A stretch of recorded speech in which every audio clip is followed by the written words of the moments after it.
Hello, students. I'm again back with part 2 of chapter number 3, the Turkish invasions. Students, I hope you all have seen part 1 of this chapter. If not, do watch it. Students, till here we have completed everything in part 1. Part 1 में बेटा हम लोग यहाँ तक complete पढ़ चुके हैं. Part 2 हम start करेंगे द बैटल्स ऑफ तराइन से.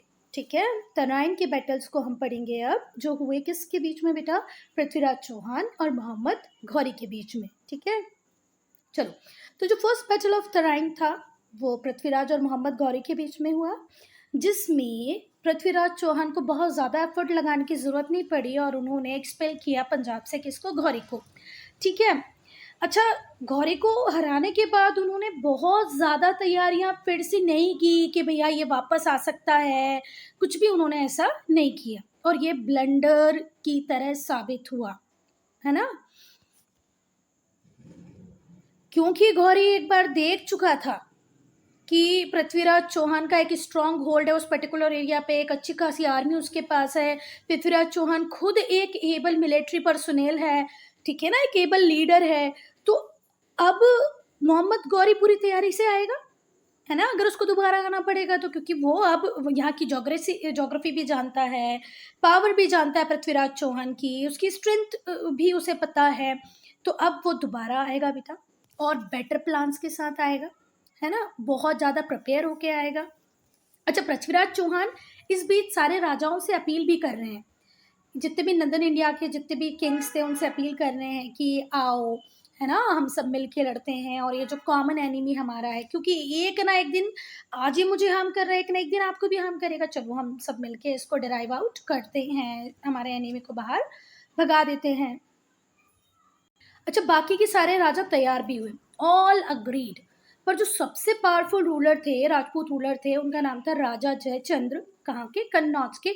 उन्होंने इस कन्फेडरेसी से दूरी बनाए रखी. उन्होंने बोला नहीं नहीं, मैं I am not going to join this confederacy. तुम्हें लड़ना है तुम लड़ो, मैं इसका पार्ट नहीं बनूंगा. ठीक है. फर्स्ट बैटल ऑफ तराइन हुआ किस किस के बीच में? मोहम्मद घौरी और पृथ्वीराज चौहान के बीच में. पृथ्वीराज चौहान को ज़्यादा एफर्ट्स नहीं लगाने पड़े, उन्होंने फटाफट से हरा दिया मोहम्मद घौरी को. मोहम्मद घौरी चले गए, पर अब मोहम्मद घौरी वापस आएंगे, पूरी तैयारी के साथ आएंगे, वेल प्रिपेयर्ड होके आएंगे, बेटर प्लान्स बना के आएंगे कि भैया अब तो मुझे इस व्यक्ति को हराना ही है. पृथ्वीराज चौहान इन बिटवीन सारे राजाओं को इकट्ठा कर रहे हैं. सारे राजा इकट्ठे भी हुए, पर राजा जयचंद जो कन्नौज के थे वो इस कन्फेडरेसी में शामिल नहीं हुए. तो क्या हुआ? अब इन दोनों की आर्मी मिलेगी दोबारा से सेकेंड बैटल ऑफ तराइन में. ठीक है, ठीक है. तो जो आर्मीज थी दोनों की, दोनों रूलर्स की, वो एक बार फिर से तराइन में मिलती है. कब? 1192 में. कहाँ? कब? सेकेंड बैटल ऑफ तराइन में. पर इस बार रिजल्ट फ्लिप हो जाता है. फर्स्ट बैटल ऑफ तराइन में पृथ्वीराज चौहान जीते थे और मोहम्मद घौरी हारे थे, पर सेकेंड बैटल ऑफ तराइन में उल्टा होगा. मोहम्मद घौरी डिफीट करेंगे, हराएंगे किसको? पृथ्वीराज चौहान को. जो सेकेंड बैटल ऑफ तराइन था वो टर्निंग पॉइंट बना, है ना. इसने एंड किया राजपूत रूल को नदर्न इंडिया में. You are getting my point here. Rajput rule ended. कहाँ से एंड हुआ? नदर्न इंडिया से एंड हुआ, है ना. देखो, फर्स्ट बैटल ऑफ तराइन में तो हम जीते, सेकेंड बैटल ऑफ तराइन में कौन जीत गए? मोहम्मद घौरी जीत गए. किसको हरा दिया? पृथ्वीराज चौहान को हरा दिया. ये हमारी इंडियन हिस्ट्री का टर्निंग पॉइंट बना. और राजपूत रूल अब यहाँ पर नदर्न इंडिया में लगभग खत्म हो गया. द कनकर्ड, जो कनकर्ड एरियाज थे, कनकर्ड बोले तो जो जीते हुए एरियाज थे, उसे घौरी ने अपने एम्पायर के प्रोविंस बना लिए, मतलब अपने एम्पायर का हिस्सा बना लिया, स्टेट्स बना लिए. ठीक हुई बात.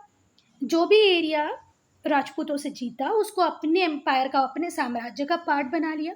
कुतुबुद्दीन ऐबक, जो कुतुबुद्दीन ऐबक थे वो महमूद के स्लेव थे. स्लेव का मतलब क्या होता है? गुलाम. बेटा पहले गुलामों को खरीदा, मतलब आदमियों को खरीदा और बेचा जाता था, गुलाम खरीद लिए जाते थे, बेच दिए जाते थे.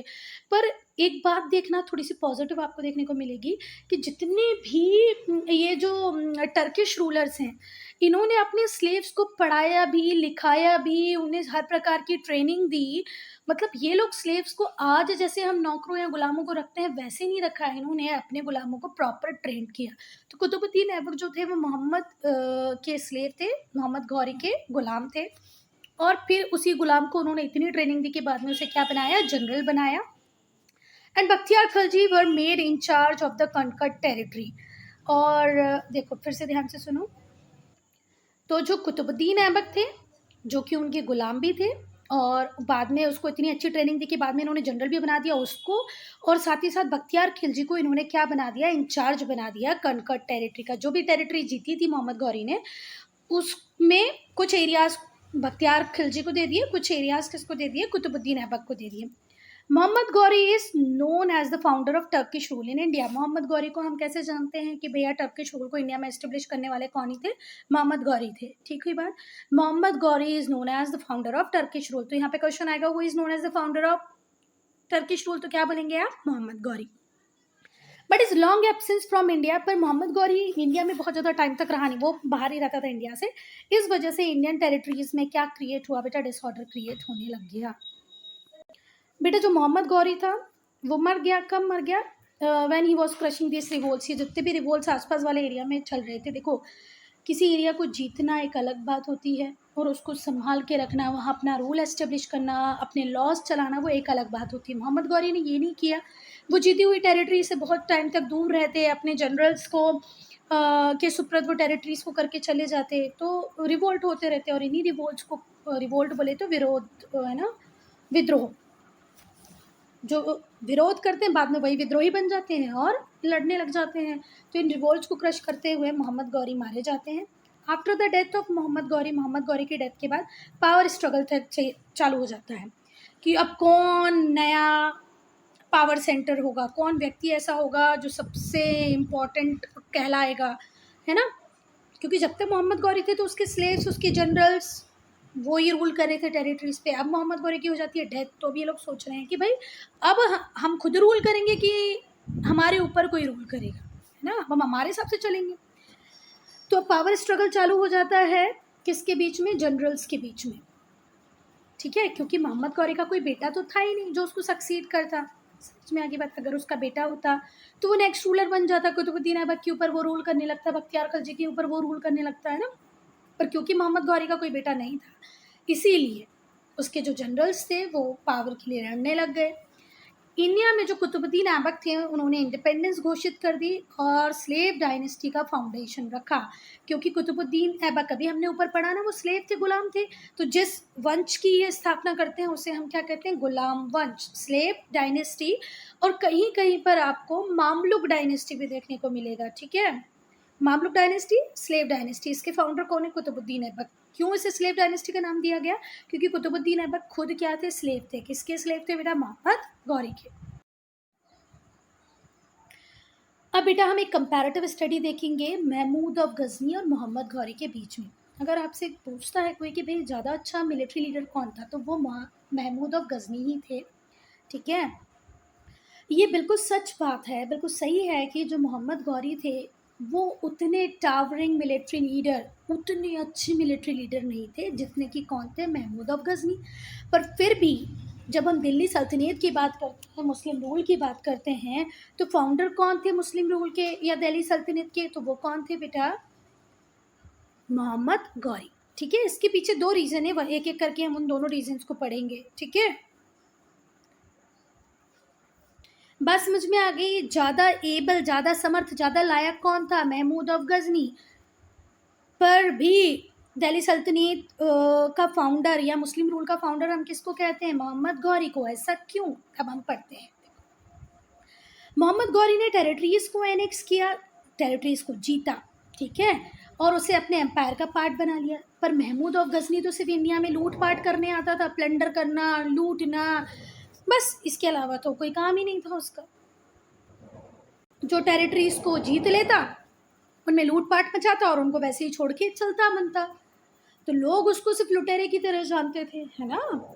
नेक्स्ट, और दूसरी बात कि क्यों मोहम्मद गौरी को ही फाउंडर कहा जाता है, क्योंकि इनकी प्लानिंग में था कि इन्हें एक एम्पायर बनाना है। जब ये घर की तरफ वापस जा रहे थे, ये सब जीतने बीतने के बाद जब ये घर की तरफ वापस जा रहे थे मोहम्मद गौरी, तो उन्होंने उनके जो जनरल्स थे उनको ये टास्क असाइन किया कि भैया जो टेरिटरीज जीत ली है उसको तो प्रॉपरली एडमिनिस्टर करना, उसको मैनेज करना तो आपका काम है ही है, जो रिमेनिंग पार्ट बच गया है उसको भी कनकर करने की रेस्पॉन्सिबिलिटी है आपकी। मतलब उसके मन में एक थॉट तो था कि मैं इंडिया में भी अपनी एम्पायर को एस्टेब्लिश करूँगा, और उसने ऐसा किया भी। उसने अपने जनरल्स को रिस्पॉन्सिबिलिटी दे दी कि भैया आसपास का एरिया भी जीतने की कोशिश करो, साथ में जो जीता है उसको संभालो। In this way he made his conquest more permanent, और इसी तरीके से उसने अपनी कन्क्वेस्ट को, अपनी जीतों को और ज़्यादा परमानेंट कर लिया। अब हम पढ़ेंगे फेलर्स ऑफ इंडियन रूलर्स, कि भाई हमारे जो राजा थे उस टाइम में, जितने भी रूलर्स थे, उनकी ऐसी क्या कमियां रही कि हम टर्किश इन्वेडर्स के अगेंस्ट में एक स्ट्रॉन्ग होल्ड नहीं ले पाए। ठीक है, क्यों हम हार गए? तो पहला है lack of unity among Indian rulers. तो ये तो हमारी शुरू से समस्या रही है कि भले ही वो ब्रिटिश रूल के आने की बात हो या मुस्लिम रूल की बात हो, हम कभी यूनाइटेड नहीं रहे, और हमारे यूनाइटेड ना रहने की वजह से ही हज़ारों साल रूल हमारे ऊपर मुस्लिम ने किया, और लगभग 200 साल हमारे ऊपर, 200-250 साल रूल कर गए कौन? ब्रिटिश। चलो, तो लैक ऑफ यूनिटी थी इंडियन रूलर्स के बीच में। ये जो पृथ्वीराज चौहान थे, उन्होंने जयचंद को समझाया भी कि आओ भैया मिलो, अपन लड़ते हैं साथ में मिलके और इस एनिमी को हराते हैं, पर जयचंद तो आए नहीं। तो ठीक है, उस पर्टिकुलर टाइम के पृथ्वीराज चौहान और जयचंद जो थे वो इम्पोर्टेंट रूलर्स। बेटा अगर पृथ्वीराज चौहान और जयचंद्र यूनाइटेड हो जाते तो सल्तनत रूल, मुस्लिम रूल इंडिया में कभी एस्टेब्लिश होता ही नहीं।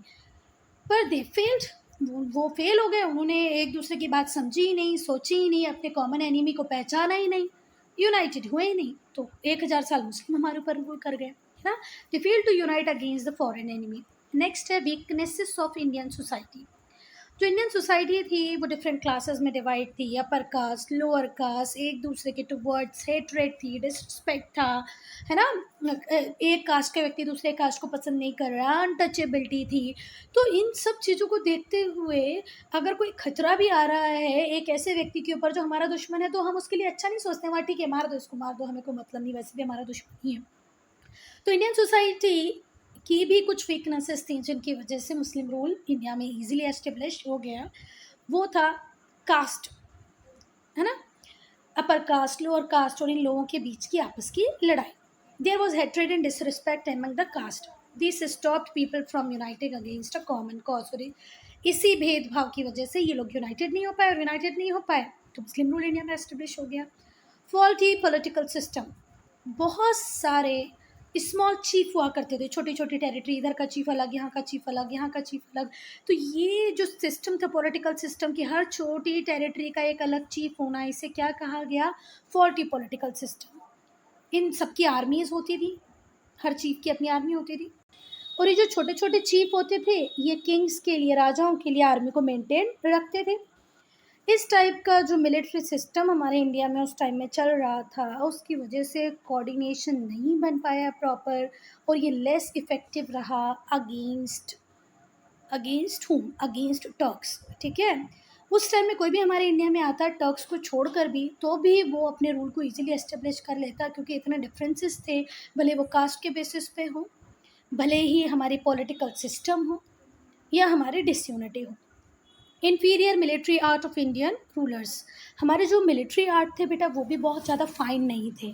ठीक है, जो इंडियन आर्मी थी वो स्लो मूविंग एलिफेंट्स के ऊपर रिलाई करती थी, जो टर्क्स थे वो हॉर्सेस के साथ लड़ते थे। तो अगर एलिफेंट और हॉर्स का कंपैरिजन किया जाए तो ऑब्वियसली बात है पहली लीड तो टर्क्स को वैसे ही मिल जाएगी, क्योंकि घोड़ा कितनी तेज़ दौड़ता है अगर हम हाथी से कंपेयर करें तो, है ना। तो हमारा रिलाई करना स्लो मूविंग एलिफेंट्स के ऊपर, ये भी हमारी एक बहुत बड़ी कमी थी।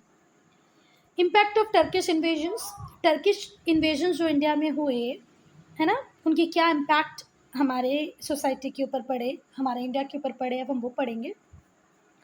फर्स्ट जो था, ये जो इन्वेजन्स थे इन्होंने मुस्लिम रूल को इंडिया में स्टार्ट कर दिया।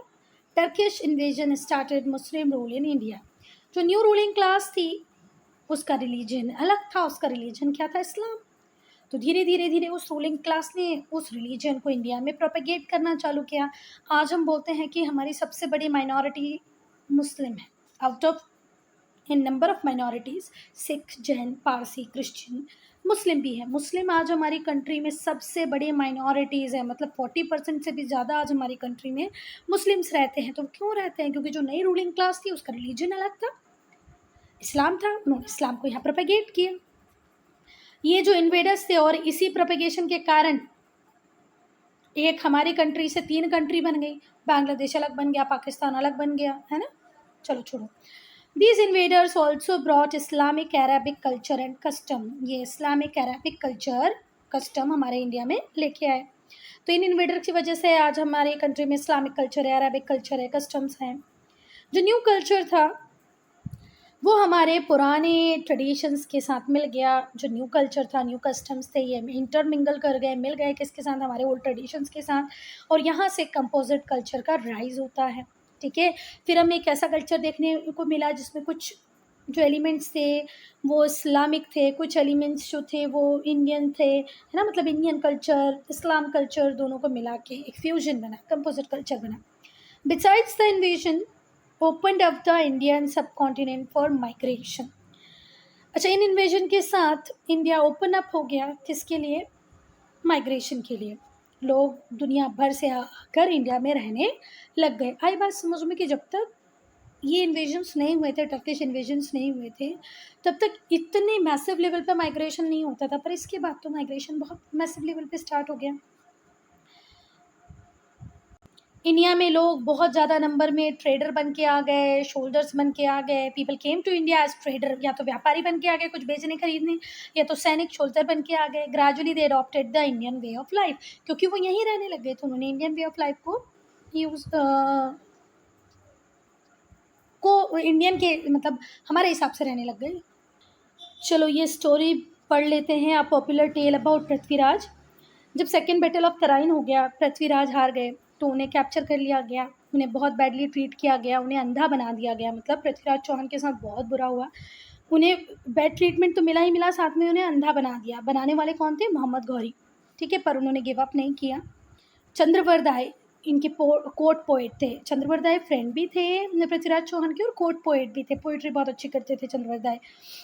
ही is believe to have killed Mohammad Ghori, और ऐसा माना जाता है कि उन्होंने मोहम्मद गौरी को मार दिया अंधा होने के बाद भी। कैसे मारा वो हम देखेंगे। एक दिन चंद्रवरदाय ने ये गौरी को सीक्रेट बताया कि भाई जो पृथ्वीराज चौहान है उनके पास मास्टरी है, वो शब्द वेदी बाण, मतलब शब्द वेदी बाण वो चला सकते हैं। कैसे, hitting the target by just hearing the sound, सिर्फ साउंड सुन के, जहाँ से आवाज़ आ रही होती है उस डायरेक्शन से, जहाँ से आवाज़ आ रही होगी उस आवाज़ को सिर्फ वो सुनेंगे और तीर चला सकते हैं। मतलब क्या बोल सकते हैं यार, हे भगवान, निशाना लगा सकते हैं। ठीक है, जिस दिशा से भी आवाज़ आ रही होगी, भले उनकी आंखें अंधी हैं तो क्या हुआ, उनके पास ये कैपेसिटी है कि वो जिस भी दिशा से आवाज़ आ रही होगी वहाँ पर वो बाण चला सकते हैं, उस टारगेट को हिट कर सकते हैं। बेटा जब ये आर्चरी कंपटीशन चल रहा होता है, ये प्रतियोगिता चल रही होती है, तो चंद्रवरदाय एक पोयम पढ़ते हैं। वो पोयम क्या होती है, 4 बांस 24 गज, अंगुल अष्ट प्रमाण, ताऊ ऊपर सुल्तान है, चूको मत चौहान। अब इसका मीनिंग समझना, क्योंकि चंद्रवरदाय किसके कोर्ट पोएट थे, पृथ्वीराज चौहान के। उनको पृथ्वीराज चौहान की कंडीशन देखी नहीं जा रही थी, तो उन्होंने ये कॉन्स्पिरेंसी रची, किसी तरीके से पृथ्वीराज चौहान को बाहर लेके आए और उनको ये बताया। और उसको कैसे पागल बनाया मोहम्मद गौरी को, कि जहाँ से आवाज़ आएगी वहाँ निशाना लगा सकते हैं, और पोएम गाना चालू कर देते हैं। और पोएम गाते गाते क्या बोलते हैं कि 4 बांसों की दूरी पर, 4 बांस, बांस तो आपको पता होगा ना, बैम्बू, 4 बम्बू की दूरी पर 24 गज ऊपर, ऊपर कितना ले जाना है, 24 गज ऊपर, और फिर अंगुल अष्ट, 8 उंगलियों की ऊंचाई पर कौन बैठे हुए, सुल्तान बैठे हुए हैं।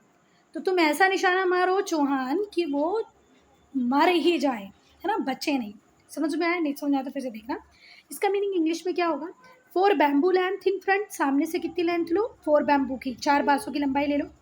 Then 24 hands and 8 fingers in height, height में कितना ऊपर जाना है आपको, 24 हैंड्स। ठीक है, जिसको हम क्या बोलते हैं, 24 गज, 24 हैंड्स ऊपर जाओ। और उस ऊपर के बाद भी देखो कितना सटीक प्रेडिक्शन था किसका, चंद्रवरदाय का, कि उनको पता है कि पहले 24 हाथ बताने और फिर 8 उंगलियों की जितनी लेंथ होगी, मैंने शायद इधर 4 बोल दी, ठीक है ना। अष्ट, अष्ट मतलब होता है 8, 8 उंगलियां और रख लो, इतनी हाइट पर मोहम्मद गौरी बैठे हुए हैं। इस तरीके से निशाने लगाओ कि वो चूके ना, don't miss him Chauhan. When Ghori shouted the order to shoot, जैसे गौरी ने ऑर्डर दिया कि शूट कर दो, पृथ्वीराज चौहान टर्न हुए, the direction of arrow towards the sound, it hit throat of Ghori. अब देखो चालू करने का ऑर्डर तो कौन देगा, कौन देगा, गौरी। तो गौरी की आवाज़ जिस दिशा से आई, इनको तो पहले ही पैरामीटर सारे बता दिए गए थे, वो सारे पैरामीटर्स को ध्यान रखते हुए पृथ्वीराज चौहान ने जैसे ही गौरी की आवाज़ सुनी, मुड़े और उस जगह निशाना लगा दिया जिस जगह कौन बैठे हुए थे, गौरी, और इस तरीके से कि गौरी के थ्रोट को चीरता हुआ वो वाण निकल गया। तो इतनी तारीफ, इतने एबल थे हमारे कौन, पृथ्वीराज चौहान। ये देखो, ये हैं पृथ्वीराज चौहान और ये गए Gauri. In other parts of the world during that time, इस टाइम में जो टर्की के इन्वेशन थे वो इंडिया में हुए। क्रूसेड्स तो चल ही रहे थे, क्रिश्चियंस और मुस्लिम्स के बीच में। क्रूसेड्स क्या होते हैं, होली वॉर्स, धर्म युद्ध, क्रिश्चियन और अरब्स के बीच में चल रहे थे वो।